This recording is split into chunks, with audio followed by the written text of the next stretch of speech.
Okay, it started. So let me share the screen.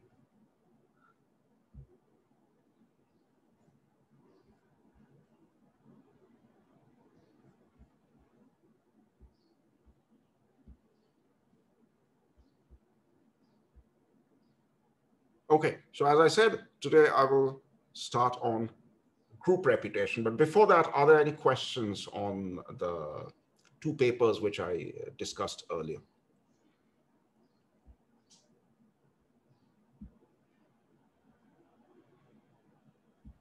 Purkita, I had a comment. You can address it now or maybe later, but here is this thing. So in this model, it seems like there is just one agent, and his actions are his beliefs. This thing determine what his reputation would be. Which model? Which model are you in both of these? Okay, all right. Yeah, the Skarstein and Stein, and the other one, Morris. Yeah. So my question is that isn't it somehow trying to build the question of reputation from an exogenous way, and wouldn't it be more relevant to have more than one agent where the reputation is constructed in a relative manner? I mean, in the sense that if I have only agent and I as an observer or even the principal gets to know that, okay, he's smart or stupid, but I essentially don't do anything about it, I just learn it, then I don't know. I mean, what value does reputation serve here? Or, I mean, if I cannot chuck out the agent and replace him by, say, okay, the smarter one, then how it's serving any purpose? Okay. Let me give a response. Then you can tell me if I got the gist or the intent behind your question. All signaling models. Yeah. I mean, signaling models, often you can think of them either as, single agent doing the signaling, or a whole array, a whole pool of agents doing the signaling. So go back to the Spence signaling model, right? That's the first thing you learn when you learn signaling theory. So workers are, they're high ability workers, low ability workers. So one interpretation is that we are talking about a single worker who has applied for a single position and maybe high or low ability. Yeah.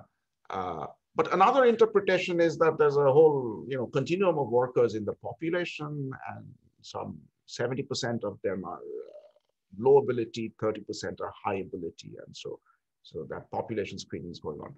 Now, the two interpretations are quite interchangeable under certain assumptions. So, for example, if firms are on the short side of the market, the employers, right, that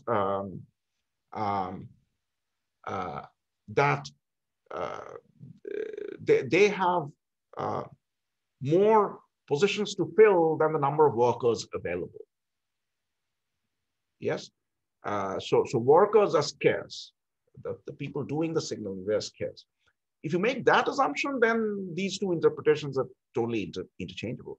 But if the short side of the market are not the workers, but the firms, right? So there's a whole crowd of them, and they're competing for a scarce number of positions. Then the two are, the single agent interpretation of the signaling model and the multi-agent market kind of interpretation would end, the analysis and the results would end up being different.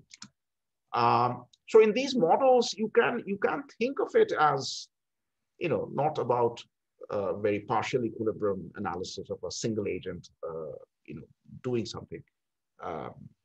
It can be, but if you do bring in a scarcity of the positions they're competing for, then modeling the competition and how the competition affects the signaling or the impetus to signal will be a non-trivial phenomenon.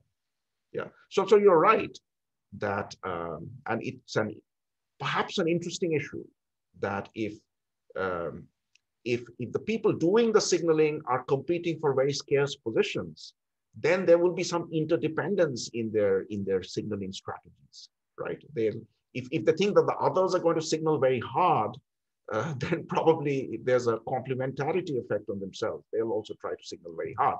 Imagine that there's millions of job seekers and just one position. Then to get to that position, you have to signal your ability to be sky high, to be a genius. So then that shifts the signaling motives altogether. So the answer to your question is kind of mixed, that I can imagine sort of larger market context with lots of agents where the people signaling are themselves a scarce resource. And there it won't make a difference. But if the scarcity is on the other side, then it makes a difference. Okay, we'll probably discuss it more later on. Okay. Not really. Yeah. Okay. Okay. Right. So now, any other questions? All right. So as I said, today we'll talk about group reputation, right? So these are situations where your reputation or what people think of you does not depend entirely just on your own behavior.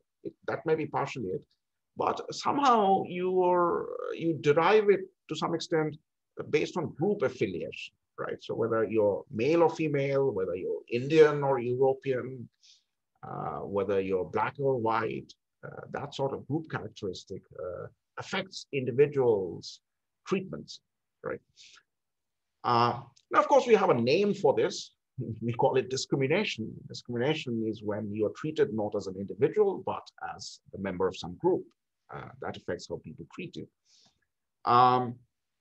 Now, is there discrimination, let's say, in the labor market? Okay. Age-old question, very controversial question, very charged question, a question which is very important to answer. Yeah. But how do we answer it? What should be the empirical strategy to answer the question whether there's caste-based discrimination in the Indian labor market, whether there's racial discrimination or gender discrimination in the American labor market, and so on. Now, what is the traditional approach to answering this question with data? Anybody?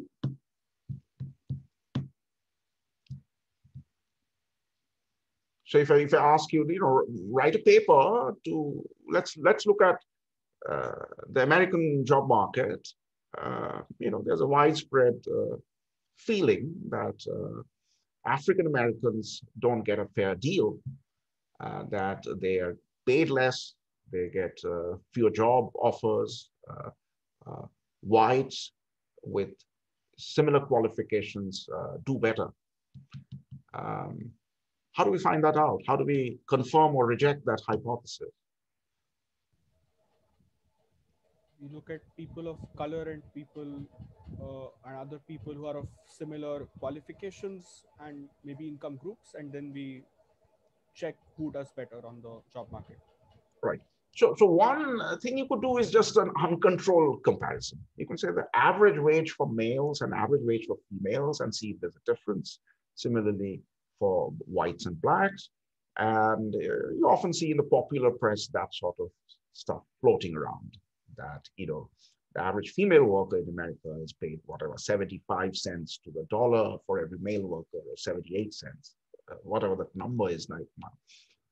And the problem with that is, the difference may be due to other factors which are nothing to do with at least overt discrimination. So for example, educational qualification, number of years of education is lower on average among blacks compared to whites. And there's plenty of evidence, and it also makes sense that, the more educated you are, your salaries and wages would be higher. So part of the gap may be coming from an education gap, not because of, plain and simple discrimination. So we need to control for these other qualities which may vary across genders or races. So in labor economics, one traditional method was that they ran wage regressions, right? So you have a data set, you regress wages on the left-hand side on a bunch of things like education, experience. Experience also adds to your earnings because you pick up skills while working. And then you use a dummy variable for race or gender, whatever identity of interest. And if the coefficient of a dummy variable is significant, and to the extent it is significant, then you say, okay, that's my measure of discrimination. So maybe you find that, the uncontrolled difference between male and female wages is 70, women are earnings, I'm making up the numbers, but they're roughly in the ballpark, that women are making 75% of the average male worker. But once you control for experience, education, etc., maybe you find the gap is 90%, right? So 10% gap. So then you'll put your finger on that and say, okay, this part is due to discrimination. Yeah. Now, what's the problem with that? Is that a kind of a convincing, clinching argument that there is discrimination going on?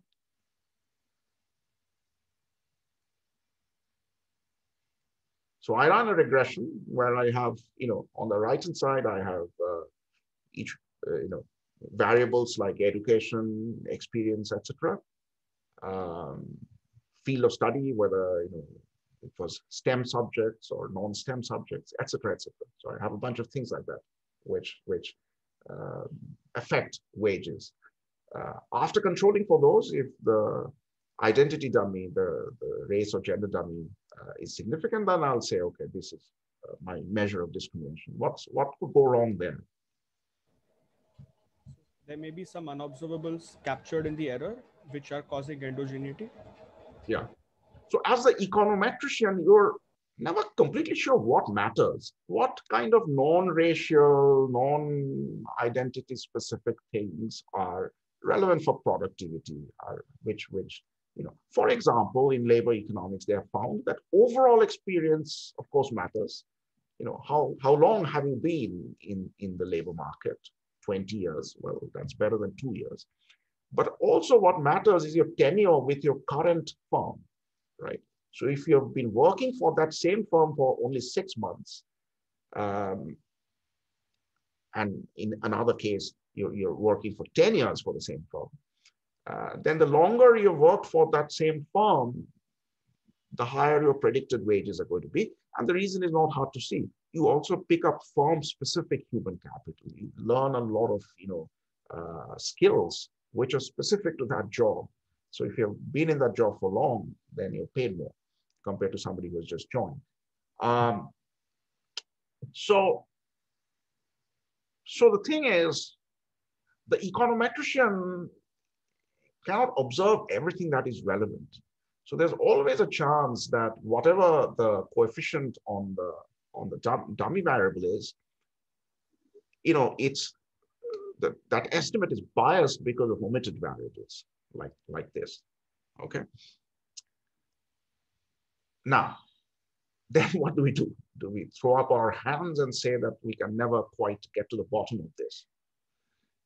Well, this is where RCTs come in. And as you know, the previous Nobel Prize was given for it, right? And RCTs have their fans. These are randomized control targets. So they have their fans and their critics. So I'll talk briefly about this paper by Bertrand and Mullainathan from AER 2004, who did a beautiful, simple RCT to bypass this potential problem of omitted variables. Yeah.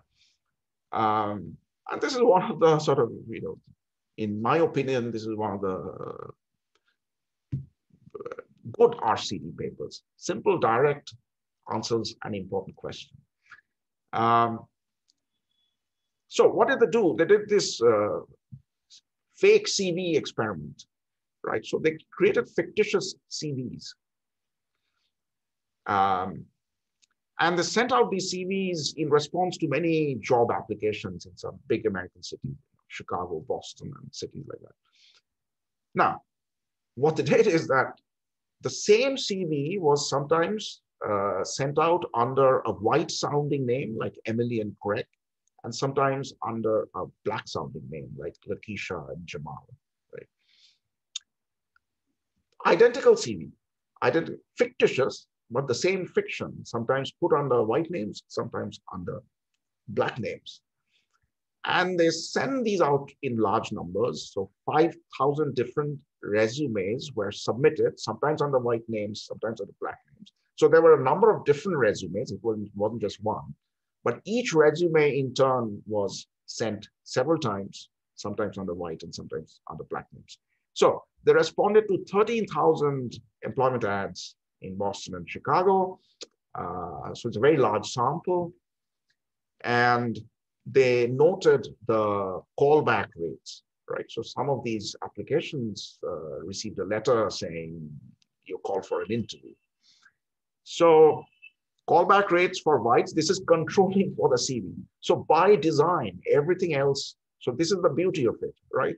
That in a wage regression, you are never sure that you haven't missed something, right? Some relevant trait. But when you're looking at the same CV, everything is identical for the CV which went out under a black name and the one which went out under the white name. Yeah. So by design, you have control for everything. So what were the callback rates? For the same CV, the average callback rate for whites was close to 10%. For blacks, it was 6.45. So whites had a 50% higher callback rate, right? And given the sample size, there's a question of statistical significance, significant at 1% level comfortably. The other notable thing which you have to keep in mind when we go to talk about statistical discrimination is that in this paper, one thing they find is that as the resume quality improves, right? So some CVs they created were people with just a high school diploma. Some other CVs were people who were graduates, and some were people who had PhDs or whatever. And so as resume quality improves, the gap between the whites and blacks widens, right? That's another critical observation. There are other papers of a similar vein. Another very well-known paper is the paper by Golden and Rouse in the AER. This was a natural experiment. So the New York Philharmonic Orchestra used to do live auditions for musicians, right? There's a position for a violinist or a cellist. They'll invite musicians to give an audition, and they'll pick on the basis of that. Now, at some point in the late 1990s, they shifted to blind auditions. So the candidate would sit behind a screen. So the judges won't be able to see the candidate. So they won't be able to tell whether, and these are instruments, or instrumental music. So they won't be able to tell whether it's a male or a female. And what this paper found is that once they went to blind, auditions, the rate of intake for women went up significantly, right? So clearly before that, there was discrimination against women. So much more these sorts of natural based either on natural experiments or on RCT. These are much more compelling proof that discrimination is going on. So what do we make of this? Is it a bad thing? Should there be a policy intervention? Excuse me, sir. Yes, Shivam. So, sir, in the first example, were two identical resumes sent to a single employer? Was that the case? No. I don't think so. I'm not 100% sure, but I'm sure that's not the case. So they were sent to different, but the law of large numbers kicks in, right? These are thousands of job ads. So you take similar ads, right? So if your sample size was small, then you could ascribe it to sampling variations, etc. Right? So they do test of significance and all that. But you take, let's say, you know, whatever, a typist job or something. In the 90s, there was still a typist job, right? Same kind of job. Ads coming from different companies. They randomly picked companies and sent half of them black CVs and another white CVs with the same identical qualifications. So they went out to different firms, but if your treatment and control group are large enough, you don't expect to see any difference unless there's some underlying discrimination.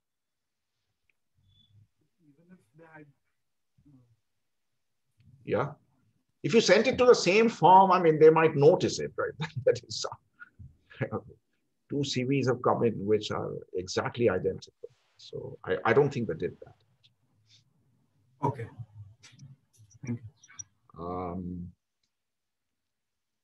All right. So what do we make of it? Now let's step back and think about this, right? Is this a problem?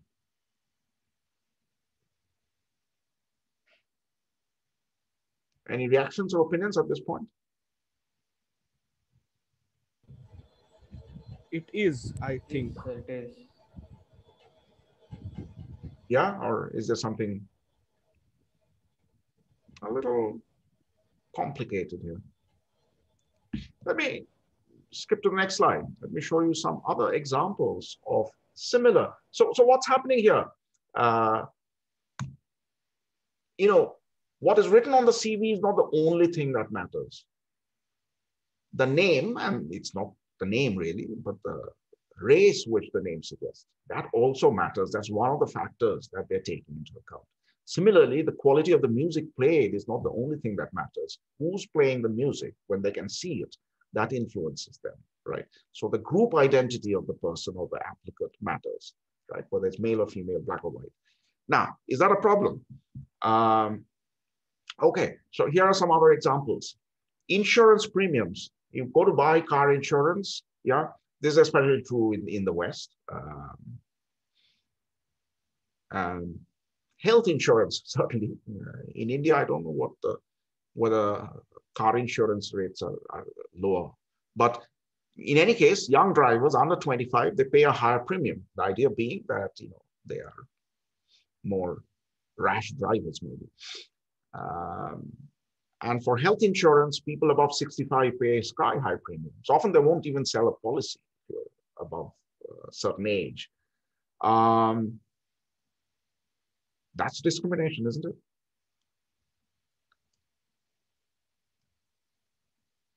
Right? I go to buy a car insurance and one of you go and you pay a higher price. Isn't that discriminating against the young? Maybe you're a much better driver than me. They're not looking at our individual track records. They're just going by our age. So that is to say they're influenced by a very large group that we belong to. Why can't we control our own fates? Okay, other examples. Airport screening.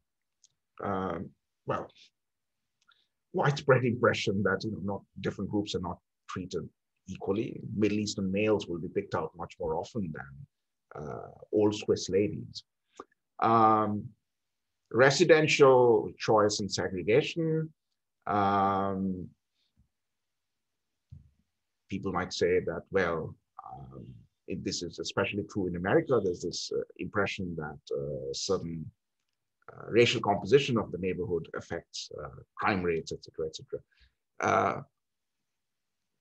You know, Grameen Bank, which is one of the pioneers of the microfinance movement, as you know, this is a microfinance bank started by Muhammad Yunus in Bangladesh.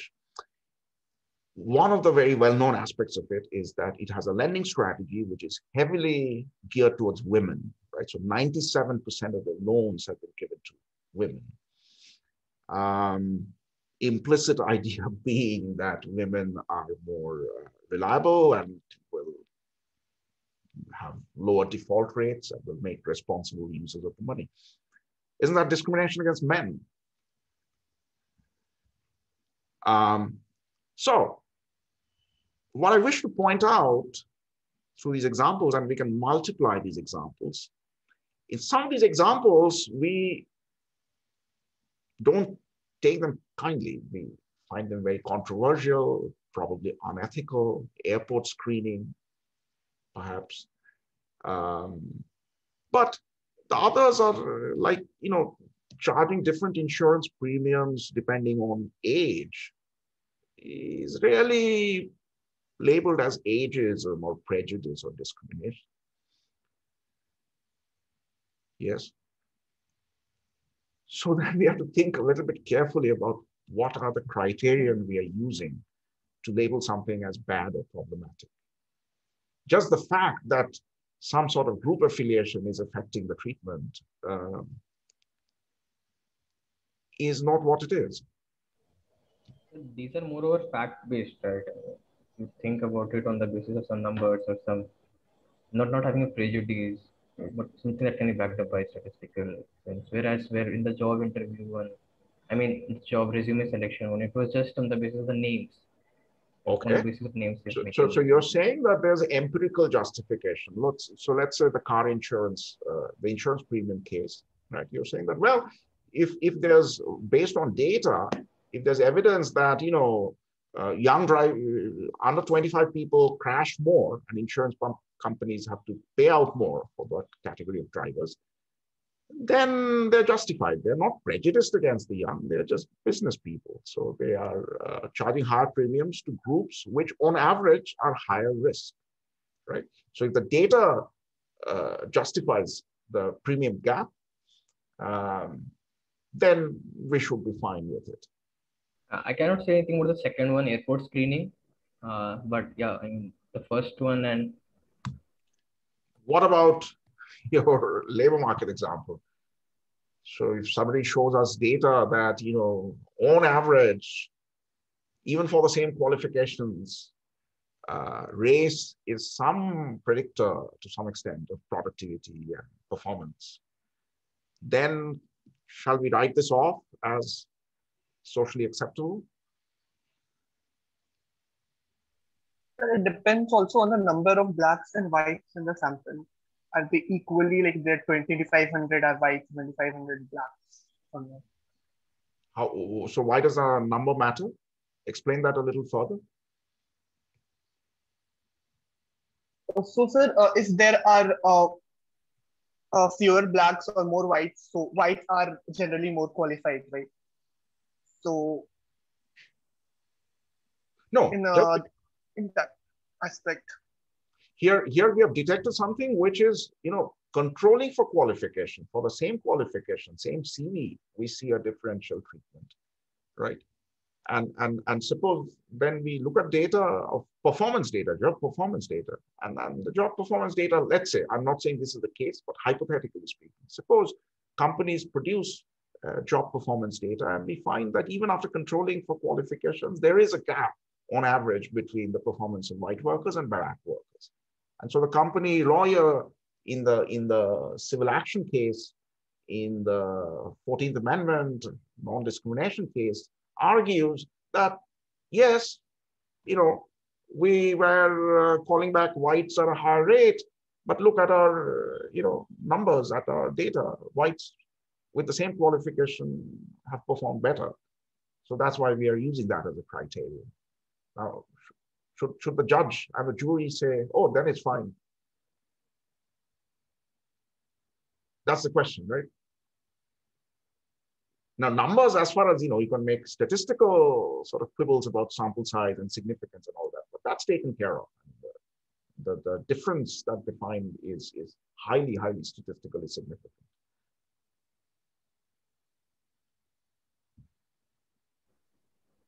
Interestingly, sir, here the statistic is trying to fuel the prejudice.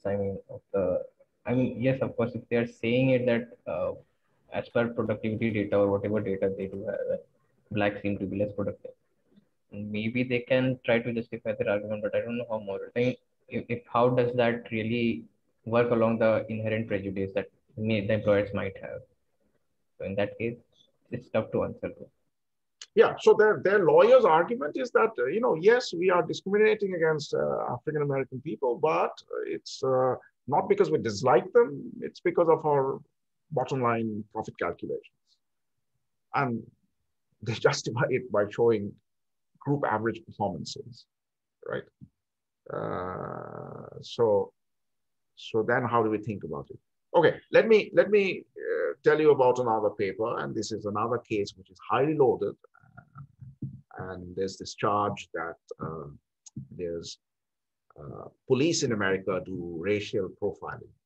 There's a term for it that, it's, people sarcastically say it's a crime to driving while black is a crime because you're the target, disproportionate target of police stop and search measures. And then sometimes, as you know, it escalates into something worse. Now, this paper by Knowles, Persico, and Todd in JPE 2001, they looked at stop and search data by Maryland police in the state of Maryland between 95 and 99, right? Again, late 90s. Now, among the people who were stopped, so these are drivers on highways who were stopped by cops. Blacks were 63% of the people who were stopped, right? Whites were 29%. Now, blacks are about 12% of the population in America. In Maryland, I don't know what exactly the proportion is. It's maybe a little higher. It's nowhere close to 63%. Yes. So,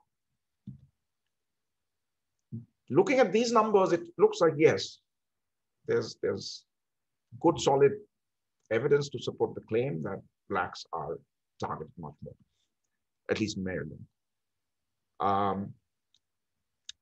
Now, it so happens that also in the same data, you find that 93% of the stops are men. Yeah. Women are stopped 7%. Now, again, it's the composition is probably not 50-50, but not probably too far from it either, right? Surely male drivers don't make up, males don't make up 90% of the drivers. It's much, much less than that. So you look at these numbers and you attempted to say that, well, there's discrimination against blacks, but then by the same token, shall we say there's discrimination against men? Both are disproportionately represented in the searched population. Sir? Yes. So one kind of disproportion can arise due to, say, the innate characteristics of, say, men and women. Say, for example, maybe men tend to drive a bit rashly or a bit faster than women. But the skin color as an attribute to driving skills, that can't be justified, I think. So that might be a more like stark signal for discrimination. Because if people are disproportionately placed in their abilities, then we might expect disproportional percentages in outcomes also. That might not be discrimination. Yes. So that takes me to the next slide. So I think it's useful to think of three different kinds of discrimination, right? First, I will call incidental discrimination. So let's say the authorities or whoever, the employers, whoever the party on the other side, they pay no attention to race, gender, caste, these things. Right? They just go after certain, like, for example, who's breaking traffic laws, who's seems to be engaged in criminal behavior, etc. So groups are not treated differently. Think of a situation like that. But the groups behave differently on average. There's a statistical difference, a mean difference between the average behavior of groups. So far in most countries, I mean, you find that, violent behavior is much more prevalent among males. Yes, so the prison population is disproportionately male. We don't raise too much eyebrows about this because violent behavior is also, for whatever reason, I'm not saying whether it's nature or nurture, right? There can be a debate about that. but in actual manifestation, violent behavior is much more, males are way overrepresented in that, unfortunately, and so they're more overrepresented in prisons. They get caught, they're doing all the fighting and the murders. So that's incidental discrimination, and that's something which is the least worrisome, right? Then there's statistical discrimination, where groups are treated differently, but only insofar as group affiliation is a predictor of behavior. So just like insurance companies, right? Whether somebody is in 65 plus age group is a predictor of how often they can get sick, fall sick, and on average what their medical bills are going to be. And they're using that actuarial information to charge their premiums, to decide their premiums, right? So that is what we can call statistical discrimination, where group identity is not taken to be important for its own sake, but it is a statistical predictor of some other things. And finally, there's taste-based discrimination, what Gary Becker called taste-based discrimination. These are groups are treated differently for its own sake, right? So whoever is tweeting just has a preference for treating groups differently. They like one group better maybe, or they dislike the other group. So that is prejudice pure and simple. So when sometimes we talk about discrimination, we have this thing in mind, right? But there are other possible strands, including incidental and statistical, which we have to try and separate them out. Okay, so now you go back to this highway search data. How do we know whether, or you look at that Bertrand Mullainathan paper on the labor market. How do we know what's going on is whether it's statistical discrimination or taste-based discrimination, right? Almost any right-thinking person will be against taste-based discrimination, right? That is absolutely fundamental kind of prejudice. And almost everyone will agree that that sort of discrimination has no place in civilized society. And to the extent it exists, we ought to try and remove it. Whether statistical discrimination deserves some social intervention and policy response is a trickier question. So we'll come to that. But I think because this taste-based discrimination is absolutely abhorrent and outright offensive, it would be useful to have a methodology to separate these two things, right? So how do we do that? So I have a question. Yes. So when we think about statistical discrimination and taste-based discrimination, couldn't it be possible in some circumstances that statistical discrimination appears on account of some taste-based biases? So suppose there is some, say, people's performances being evaluated on the basis of some scores, and the scores are influenced by their, say, race identity. So wouldn't that make the matter more complicated? Because what appears is statistical discrimination, but there's a motivating taste-based element to it. Okay, so maybe what you're alluding to is something like this, that, all right, we find in the labor market that employers are pretty, hard-nosed. They don't care what their racial identities are of their workers. They just go by qualifications, etc. But maybe there's discrimination in education, right? Maybe entrance in good schools has a discrimination component. So, so just the fact that, we don't find discrimination in one particular place where we are looking doesn't mean that, we have given a clean chit to society and every layer of society. Yes. But it's still important to know what the locations of discrimination and prejudice are, right? So is discrimination working mostly at the level of the job market, or is it in higher education, or is it in primary education? Is it in neighborhood choice? The real estate market is discriminating against certain groups. So it's important for us to sort of create this geography of discrimination, right? To the extent it exists in society. If we misdiagnose where it's coming from, whether the differential rates are coming from discrimination in the labor market or in higher education or the real estate market, then our policies will be misdirected if we misidentify where it's coming from or to what extent it's coming from each of these sites. So yes, you're right that no one should sort of so the next study I'm going to show you will sort of say that it will say that what's going on in that context is perhaps not taste-based discrimination, it's statistical discrimination. That doesn't mean that nowhere else, this is looking at Maryland data, maybe in South Carolina, there's discrimination. So one has to confine the conclusion to the particular context. Yes, sir. Yes, right? Yeah. Okay, so the Maryland paper by Knowles, Persico, and Todd. So let me tell you what they find. Now, their analysis is based on kind of,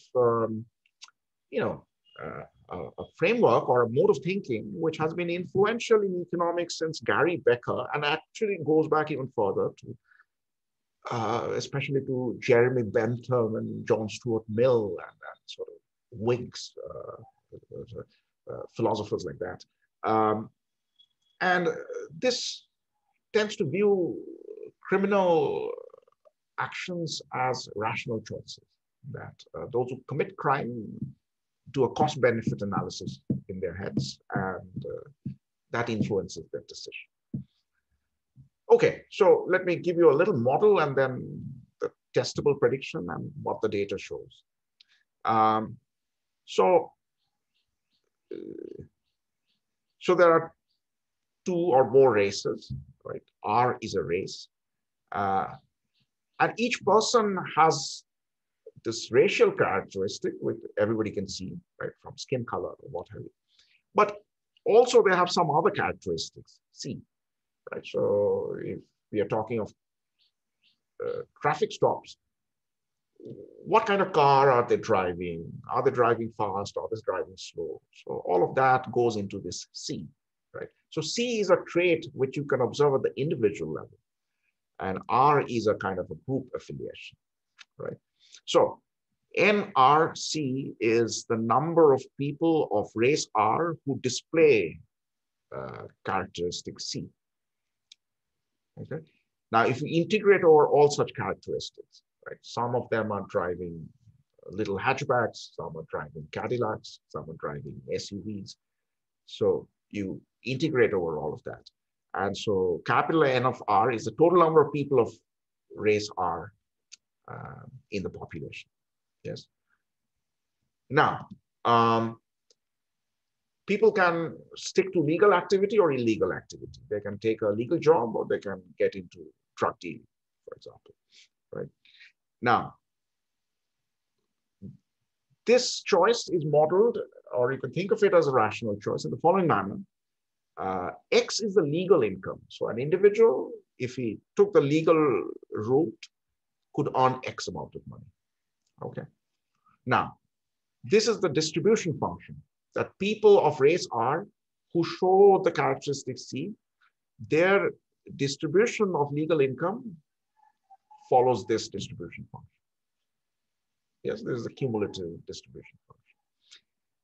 And in the paper, they assume that, well, this distribution may be different for different races, right? So there's no, I mean, the assumption is not racist. The assumption is that, well, anybody who have a tough socioeconomic condition, whose legal income opportunities are limited, will have a greater temptation to take to some sort of illegal way of earning money. Now, benefit of the illegal activity is B, and the penalty if caught is P, right? These are all monetized values.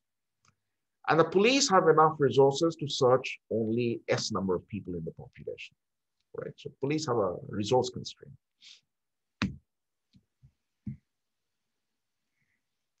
Now, the individual decision is whether to enter into the legal or illegal profession. And so now this is a game, right? The police choose the search intensity. What fraction of each group, racial group R with characteristic C, what fraction of them they want to search? If they search one group more, they'll have to search some other group less because their total resources are the same. So this is the budget constraint of the police, right? Total resources is S, total number of searches. How do they allocate it across the different races and the different subgroups?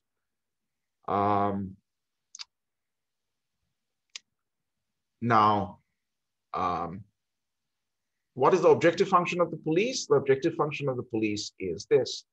So what is this? Theta R is what we'll call the hit rate. Okay. In equilibrium, if a certain group is searched, what is the probability that a random person from that group will be found to be committing, breaking the law? Yes, that is theta R. Theta R is going to be endogenous. All right, so keep that in mind. But the police expect some theta R. In equilibrium, their expectations will turn out to be correct, right? We are applying Nash equilibrium concept. So this is the hit rate. If you search a random white person driving an SUV, what is the chance that you'll hit the mark? Right, maybe 15% that you'll find drugs and it'll be a successful search. So that's one source of payoff of the police. But another source of payoff is this intrinsic utility of searching the race R. So this is the intrinsic utility of searching, and this is the instrumental utility of searching, right? Now, we're not worried about this. This is what police are supposed to do. They're supposed to try and find lawbreakers, right? So this is perfectly honorable and legitimate. This is what is not honorable and legitimate, right? This part, if there's a racial gap, if the U of W is lower than U of B, right? If they get a higher utility from searching blacks, then that is racism pure and simple. Yes. So that's really, this is what our focus is on. Okay. So the police are trying to maximize this for each group, each race and each subgroup. This is the payoff.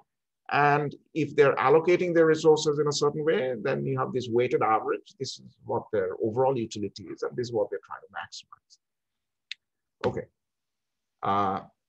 Let's look at the other side, the decision by the citizens, in particular, the various races.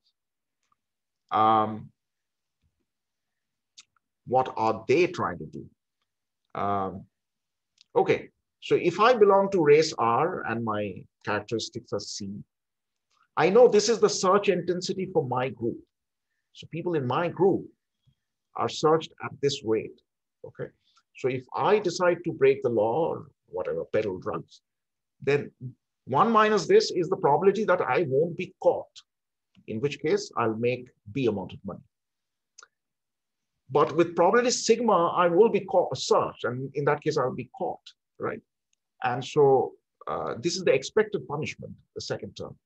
This is the expected benefit, this is the expected punishment cost.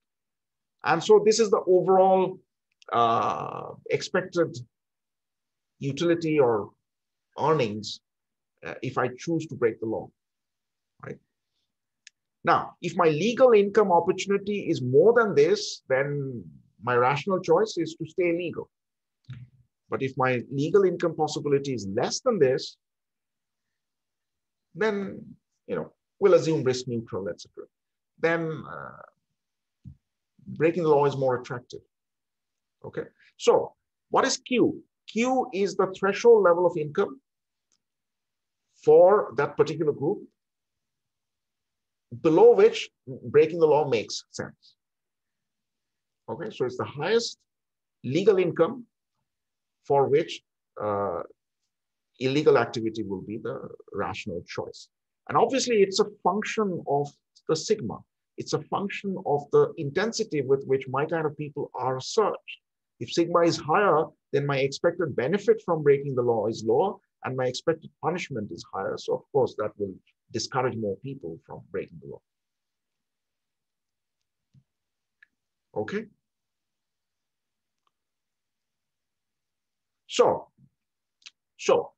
we have this cat and mouse game, right? It's a simultaneous choice game where police decide their different sigmas to satisfy their budget constraint, right? What is the intensity of searching the different races or the different groups? And each of these groups, the members of these groups, also decide whether or not to break the law. Okay. In equilibrium, each group correctly anticipates the search intensity for their group. And the police also correctly anticipate what the rate of law breaking in that group is, right? So the police correctly guess the thetas, and the people in these groups correctly guess the sigmas, right? And that gives us the Nash equilibrium. So what has to be true in Nash equilibrium? If the police are searching all the groups, if all the sigmas are interior, let's assume that's the case. If all the sigmas are interior, then this theta plus u should be constant across the different groups, right? If you direct one of your searches at the group R with characteristic C, if you are directing it at that subgroup, this is your payoff. This is your expected payoff, right? This is the chance that you'll find some wrongdoing, and this is the intrinsic utility. So if the police are randomizing their resources, then they must be indifferent between searching all these different groups, right? They must fetch the same expected payoff, which means that this theta plus u has to be a constant across all of these groups, right? Now, you can aggregate across all the C's, and then that remains. So if I add up now across all the individual characteristics, what I get is that the prediction of the model is that for the two races, African Americans and whites, what should be equalized in equilibrium is theta plus u, the instrumental value of searching them and the intrinsic utility of searching them for the police, right? This is the idea of compensating differentials.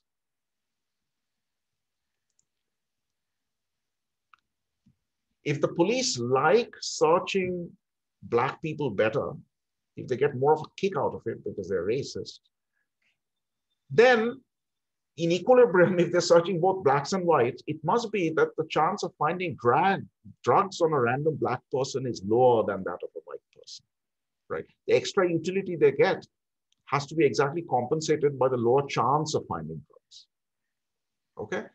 So now we can put forward a null hypothesis that police are not racist, that UA and UW are the same, right? Under that null hypothesis, the thetas have to be the same. So the hit rates have to be the same across the two races, yes, if police are non-prejudiced. So from the data, we can test for, so see the U's are not observable. That's the problem, right? The thetas are observable. So if the U's were the same, that leads to a null hypothesis that the hit rates ought to be the same across the two, right? In the statistical sense, it'll never exactly be the same. So let's look at, and if they're prejudiced against, let's say, Blacks, if UW is higher than UA, then theta W ought to be, sorry, if UA is higher than UW, then theta A will be lower than theta W. Now, let's look at what they found. So here's a table reporting the average, right? The average hit rates. So if you pool together males and females, the difference between Blacks and whites, 34% of searched Black drivers were shown to have drugs on the cars. 32% of whites have that, right? For Hispanics, it's 11%. So if you do a statistical test of equality of means, right, a chi-square test, there's no difference. Right? I mean, even in point estimates, you can see for blacks, it's slightly higher than whites.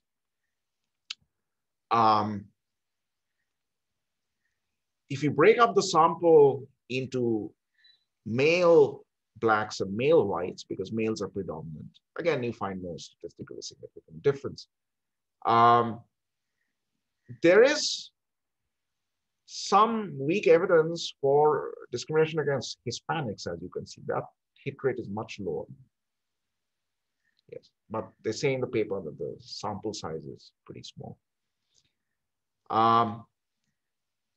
So the null hypothesis of equality is not rejected. Yes, so yes, blacks are disproportionately searched, but if your criterion is results or hit rates are equal. So if you believe this sort of analysis based on a kind of an equilibrium model of behavior of both the police and the citizens, then it seems like this Maryland data from the 90s suggests statistical discrimination, not taste-based discrimination. Still, as Arnav said, right, there may be discrimination in other places, at other levels, and so on. So let's not generalize on that. But let's also ask the question, does that make it fine? Right? Does this evidence tell us that nothing needs to be done? No restrictions ought to be placed on Maryland police to change their behavior and their search strategies. Is statistical discrimination all right? Sir, I think it's not. Okay, so why not? Because statistical discrimination uses information, but one can make the argument that it is unfair to the individual. I mean, a single person from that group is more likely to be searched, although they may be perfectly legal and they are not committing any crime, but just because of their membership of a particular group, just because people who look like them or of the same religion, they seem to be doing wrong things. That's why the assessment of the system is that that person should also, one should be suspicious of that person. Any responses to Arnav's comment? So let me rephrase Arnav's comment. It's a moral argument, yes. What Arnav is saying is the following.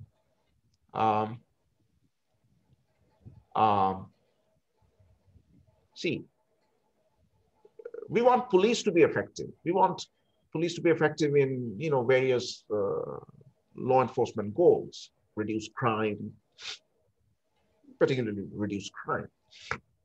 And based on these numbers, the police have the defense in this context, as far as this data set is concerned, that, well, whatever discrimination they're practicing can be justified on the law enforcement objectives. Yes. Now, even that, I'll come back to that, whether one needs to examine that claim too, and it's not that simple. But you look at it from the perspective of people on the other side, people who are being searched. See, there are two sort of principles one might put down here. One, you might say unequal treatment of unequals. If somebody is a lawbreaker and somebody is a law-abiding citizen, the fact that the police are after the lawbreaker and putting that person in prison and taking away his individual liberty, we say, okay, the two people behave differently, so society is treating them differently. So that kind of, calling that discrimination would be a misappropriation of the word. What kind of treatment you deserve from society depends on how you have conducted yourself in society. So unequal treatment of unequals is not a problem. Yes, somebody, some student has learned a lot and has performed tremendously and gets an admissions offer to Harvard, and some other student doesn't because they didn't do as well. We don't call that discrimination. So unequal treatment of unequals is okay. But we also want another fundamental principle is equal treatment of equals. You and I are both law-abiding citizens. We should experience roughly the same experience in society, right? We are both law-abiding citizens, but I'm constantly being stopped and harassed and searched, and you are not. That violates a fundamental moral principle, right? So, yes, the hit rates are equal, but as we saw, the experience of a random and, an innocent Black person and an innocent white person are far from the same. So should law enforcement be our only social goal? Who said it has to be? Maybe some amount of equality of experience in society among various identities is also a desirable goal. So maybe we should give up some law enforcement objectives. Maybe we should sacrifice some and tolerate some amount of higher crime rate so that people don't have such disparate experiences, right? So such unequal treatment of equals doesn't arise. One can make that clear. Anyway, and I am very, very sympathetic to that point. I think that's a valid argument. But what I'm going to do in the next lecture is I'm going to show you more narrow or more efficiency-based reasons why even statistical discrimination may be problematic and may require social intervention. So we'll talk about that in the next lecture. Any other questions? Run out of time. Any quick questions?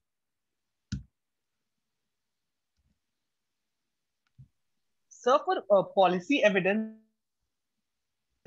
should be the